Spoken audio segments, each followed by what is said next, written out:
He woke with the jerk of his right fist coming up against his face and the line burning out through his right hand. He had no feeling of his left hand, but he braked all he could with his right, and the line rushed out. Finally, his left hand found the line, and he leaned back against the line, and now it burned his back and his left hand was taking all the strain and cutting badly. This is what we waited for, he thought. So now, let us take it. Now he got his head up from the wood and out of the slice of fish that his cheek had crushed. Then he was on his knees, and then he rose slowly to his feet. And let the fight come. The sun was rising for the third time since he had put to sea when the fish started to circle. He could not see by the slant of the line that the fish was circling. It was too early for that. He just felt a faint slackening of the pressure of the line, and he commenced to pull on it gently with his right hand. It tightened, as always, but just when he reached the point where it would break, the line began to come in. He slipped his shoulders and head from under the line and began to pull in line, steadily and gently. He used both of his hands in a swinging motion and tried to do the pulling as much as he could with his body and his legs. His old legs and shoulders pivoted with the swinging of the pulling. "It is a very big circle," he said, "but he is circling."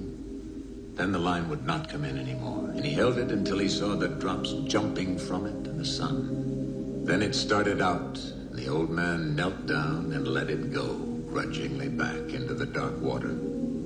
"He's making the far part of his circle now," he said.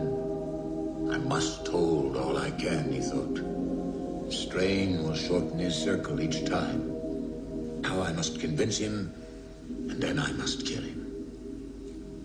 For an hour, the old man had been seeing black spots before his eyes, and the sweat salted his eyes and salted the cut over his eye and on his forehead. He was not afraid of the black spots. They were normal at the tension that he was pulling on the line. Twice, though, he had felt faint and dizzy, and that had worried him. "I could not fail myself and die on a fish like this," he said. "God help me endure. I'll say 100 Our Fathers and 100 Hail Marys. I cannot say them now. Consider them said," he thought. "I'll say them later." Just then he felt a sudden banging and jerking on the line he held with his two hands. It was sharp and hard-feeling and heavy. "I must hold his pain where it is," he thought. "Mine does not matter. I can control mine, but his pain could drive him mad." After a while, the fish stopped beating at the wire and started circling slowly again. "I have no cramps," he said. "He'll be up soon, and I can last." "You have to last. Don't even speak of it." He kneeled against the bow and for a moment slipped the line over his back again. "I'll rest now when he goes out in the circle and then stand up and work on him when he comes in," he decided. It was a great temptation to rest in the bow and let the fish make one circle by himself without recovering any line. But when the strain showed the fish had turned to come toward the boat, the old man rose to his feet and started the pivoting and the weaving pulling that brought in all the line he gained. "I'm tireder than I have ever been," he thought, "and now the trade wind is rising. But that will be good to take him in with. I need that badly. I'll rest on the next turn as he goes out," he said. "I feel much better. Then in 2 or 3 turns more, I will have him." His straw hat was far in the back of his head, and he sank down into the bow with a pull of the line as he felt the fish turn. "You work now, fish," he thought. "I'll take you at the turn." It was on the 3rd turn that he saw the fish first. He saw him first as a dark shadow that took so long to pass under the boat that he could not believe its length.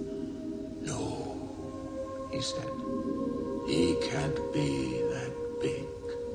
But he was that big, and at the end of this circle he came to the surface only 30 yards away, and the man saw his tail out of water. It was higher than a big scythe blade, and a very pale lavender above the dark blue water.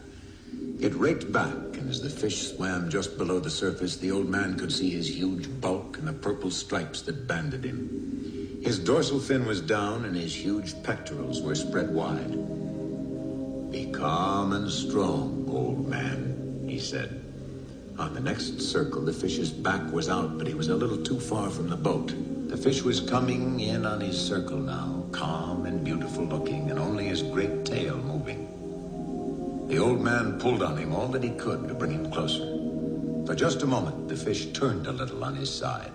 Then he straightened himself and began another circle. "I moved him," the old man said. "I moved him then."